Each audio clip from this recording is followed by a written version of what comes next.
We're going back to the hospital in a few minutes, you guys, but first, I had to do something important.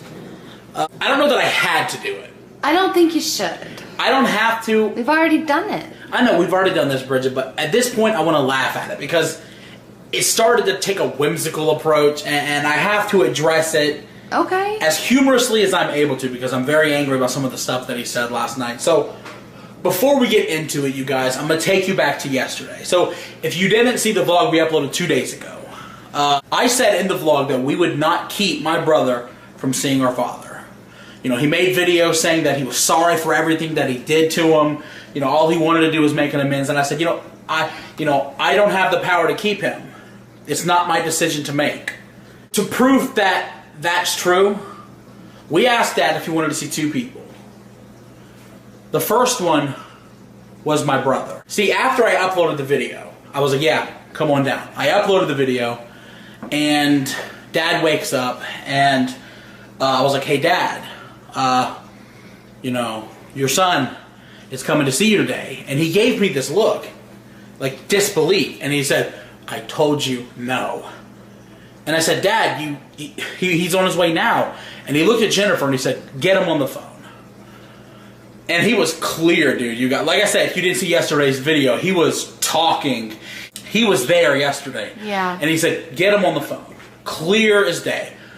So Jennifer calls him, and he's doing this crying thing, and he's like, Dad, I'm on my way to see you. And Dad said, listen, don't come to see me. I love you. You have your own life to live. Don't come and see me. And he was like, okay, but, I'm sorry for everything that I said. I'm sorry if I put you through anything while you were alive. I'm so sorry.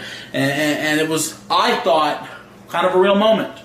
Yeah. It was like, okay, he was able to get that closure at least on the phone because Dad doesn't want to see you. And Dad was like, okay, I love you. Goodbye. And I thought, I was like, okay, at least he got to do that. I wanted Dad to change his mind and let him come and visit. But it's not my decision. After we asked about him, I said, hey, what about Tina? You guys remember Tina, we have our problems, right? We do. Things went to court, right? Things got serious. But that's, again, not my decision. He said yes, he wanted to see Tina. So yesterday, Tina came down to the hospital, and we all ate lunch together, and we all hung out and joked and laughed with Grandpa, and it was actually a really good visit. It was. And if it was up to me, I would have said maybe not. But it's not up to me. It's up to him. Yes. So he said yes to her and no to him. And that blew him up, dude. He did not like that. So my brother used that as an excuse to get wasted and blow up on Facebook about our whole family last night. And it was a big explosion, you guys. He was so angry.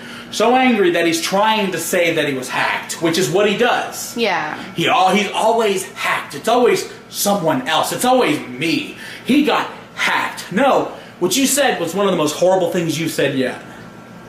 After your dad told you no, you posted on your Facebook account you couldn't wait for him to die. And that's where I was like, it's disgusting. He's out of my life forever. It's disgusting. It's absolutely disgusting. He's officially gross. He is officially the most disgusting human being that I've ever seen in my life. And I was like, you know what? Washing my hands with him. I'm absolutely finished.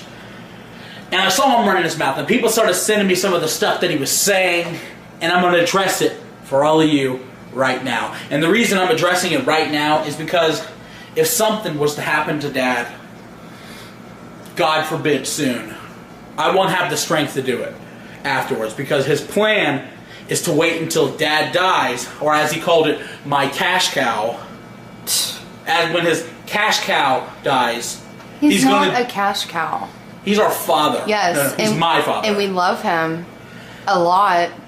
And we want him to get better. It's disgusting to say that. So when he says when his cash cow dies, he's going to do a tell-all interview, and he's going to bring our channel down in flames. Let me respond to every allegation that you're about to make. I cannot believe you're doing this again. I have to do it again. I know. Because I'm not going to be able to afterwards. And in case but this time we can laugh at it. Because it's really embarrassing at this point. I'm over it at this point. Me and your sister cried together last night, not just about your father, but about what you did to her. What she says you did to her is so vile that I can't repeat it.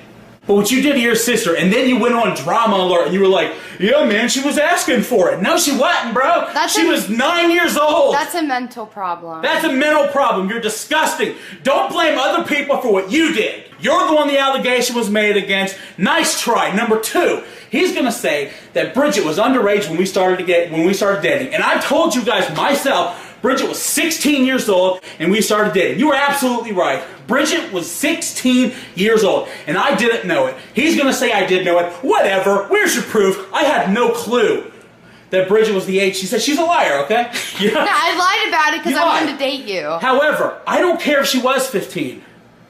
We're going on 10 years together. I'm eventually going to marry her. My father cried in my hands and said he loves that I have Bridget. And you know what? So am I. So if the relationship got started when she was 15, so be it. It was 16. She's the love of my life. I'm going to marry her one day, and you have nobody. He said that I shoved my father in a trailer and bought myself a mansion.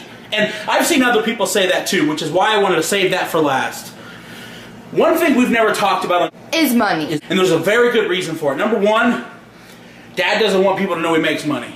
Okay? Dad is an old type, fashion type of guy where he thinks if people smell money, they're going to come looking for it. And he doesn't want no one to know that he makes any. He is definitely right. He's right about that. He thinks people are going to be like, oh man, can I have a little bit of money? And in my brother's case, he's probably right. Yeah. So he didn't want anybody to know money that he was making, money that was coming in or going out. And I'm so upset that last year of his life, he had to fear that. Me too. And I said, Dad, I got savings. I got money put away. He can't take nothing from you. You are set for the rest of your life. And he absolutely is. So I took my half and I bought him a house. Then I took what I saved for me and I put it down on this house. Am I not allowed to buy myself something? This house isn't paid off. I'm going to be paying for this house for the rest of my life. If Dad didn't want that house, he made as much money as I did. He had just the same opportunity to move, but he did it because he loved that house. We cried and held each other because he loved that house so much, because it meant so much to him, because it meant he never had to pay rent again. Guess what? He held me and cried recently too. You want to know why? He was upset. He wasn't upset. He was upset that his name has to die out with you. He looked at me and he said, I wish I named you after me instead of him. And Dad, I wish that too, because I would have carried on your legacy. I would have carried on that name. Your father is a molester. Find the proof. Bridget was 14, 13, however you want to say. Find the proof. I was probably 10 or something. It doesn't matter what he said. I sunk my dad in a trailer while I lived the good life. I bought my father a house that he loved, and you've done nothing for nobody. This is the last time I talk about you. I'm done with it. This is it. Say whatever you want. Whatever allegation you can come up with next, you got to work a little harder than what you've been saying now. Go get in your tent. Go set it up behind Waffle House or whatever it is you can find scraps to eat on because you can't afford your own meals. Set up the tent, get out your notebook, and start plotting what you're going to do. Because those allegations ain't going to work, and the next ones I ain't even going to respond to. You're not worth the time. You guys wanted a little bit of drama? I responded to his allegations, I slammed him in his own face, and I'm sick of talking about him. You got beef? You know where I live, boy.